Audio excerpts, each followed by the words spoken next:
Hey everyone, this is the LEGO Technic Backhoe Loader that releases on January 1st, 2025, and I will build it without the instructions. Here's a look at the back of the box. Let's open it and see what's inside. In a set, we get 2 unnumbered bags, these 4 tires, these 2 lift arms or beams, and this shovel right here. They're not part of any bag. This instruction manual, which we will not be using, but I will show you the part list that is available at the end. Comment down below if you see anything interesting. Not too many parts here, so it shouldn't be too difficult to build, but still, it's LEGO Technic, so we have to make sure we get the mechanisms right. Let's go.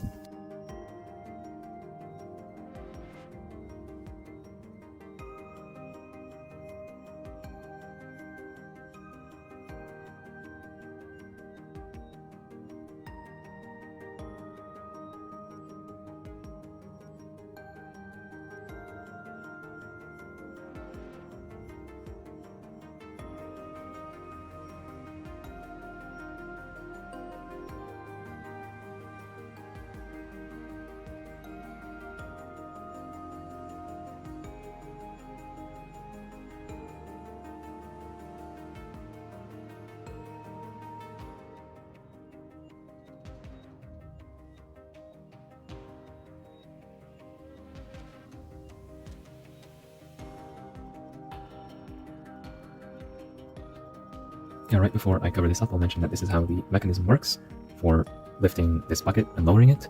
Basically, we turn this, and it turns these gears, which turns the worm gear, which turns this small gear, and that small gear is attached to this axle in light gray that moves this lift arm up and down. So it's a pretty nice mechanism. Not extremely complicated, but for the size of the set, I think it's quite respectable.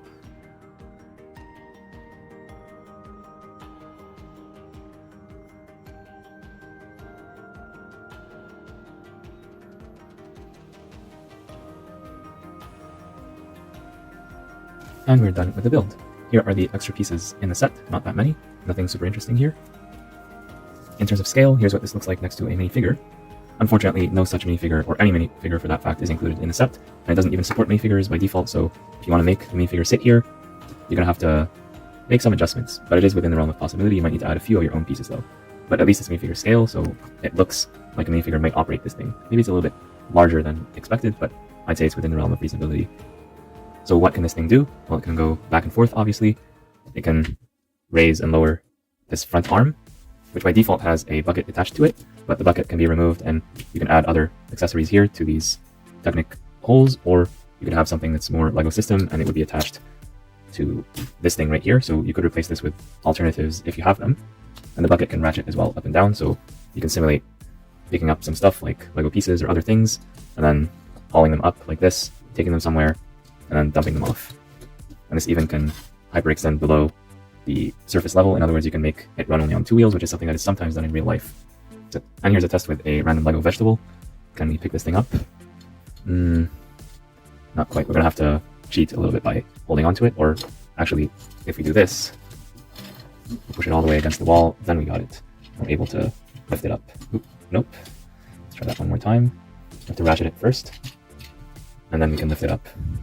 Of course, this is not included in the set. I wish they included like a few bricks and pieces just to increase the playability, but that's a minor thing because you could actually use the extra pieces for that purpose. So what else can this thing do? There is no steering. It's a pretty small vehicle, so it's basically a skid steer kind of thing right here, which is normal for vehicles of this size most of the time in LEGO Technic, although we have gotten some steering mechanisms like for the dump truck in 2023, for example. Over here we have the backhoe, so this thing is on a ball joint. I've not seen too many ball joints in LEGO Technic, but it is welcome to see it here because that means it has lots of articulation. So yeah, this is satisfying to do, and the ball joint here is very comfortable, very ergonomic. We have these outriggers that can go down, so if we put them down like this, then the wheels are going to be lifted. The same thing with the bucket on the other side. If you do this on both sides, then the vehicle will be lifted from the ground to make it super stable for digging. Now, these are not super solid, even though they have some friction, but eventually they're going to wear off, especially if you push down. So, but if you're very gentle with it, then you can lift this off the ground and it will stay off the ground for a little bit. So yeah, we looked at all the mechanisms here, and that is what is shown in the box. You basically have this with the outriggers, this thing here, and then this can ratchet up and down. I don't think there's anything else here, but in terms of looks overall and aesthetics, I like the look of this thing, and like this is the most compact form of it. Like if you want to store it somewhere, I don't think you can do better than this, but this is actually not too bad. It's too thick to fit inside the box without some disassembly, but it's still pretty compact, so this will fit in most boxes. And it's a cute little thing to start off the year for any young LEGO Technic fans or older fans like myself who appreciate mechanisms and construction vehicles. This is a set that costs $10 US or $13 Canadian. It's not going to break the bank. and I think for the number of pieces and the mechanisms included, it's within the realm of reasonability. But I will take off some points for not having a minifigure and for not having a B model. Up until 2023, all the small LEGO Technic sets had at least one B model, so you have 2-in-1 or 3-in-1 where you could build the main model and enjoy it, and then you take it apart and build a secondary model afterwards. So that always provided more flexibility with the existing pieces, but unfortunately LEGO stopped doing that as of last year. I don't know why, because there are other themes, like LEGO Dreams, for example, where they have 20-in-1. Not 2-in-1, not 3-in-1, 20-in-1. So if they could do that with Dreams, and they do have quite a lot of models here, be sure to like and subscribe so you see the videos for these will come out separately, then they can definitely do that for Technic. So give it to an intern or give it to a new designer or someone who wants to be a designer at LEGO, or just people from the random public or people from the LEGO Ambassador Network. I'm sure somebody will be able to propose a B model with these parts. You don't even need to tell them this is what this model is about. Just give them the part list, say, hey, in 2025 we're going to release a model with these parts, create a B model for it, and let's say don't use this just so it's different from the main model. And I wish they would do that so that kids always have at least 2 options whenever they build a LEGO Technic set. And they should offer this for all sets, to be honest, but I don't want them to take away things that we've gotten used to. So yeah, it's a good set overall, if you accept that this is what LEGO Technic is in 2025. LEGO Technic has never been about minifigures, so that's a long-standing complaint that I have, and the B model is a more recent complaint, and I hope that they go back to adding the B models, especially because they're doing lots of models for other themes like Dreams. So I would like to see some of that love return to LEGO Technic. What do you think? Let me know in the comments down below, and I'll see you all in the next one.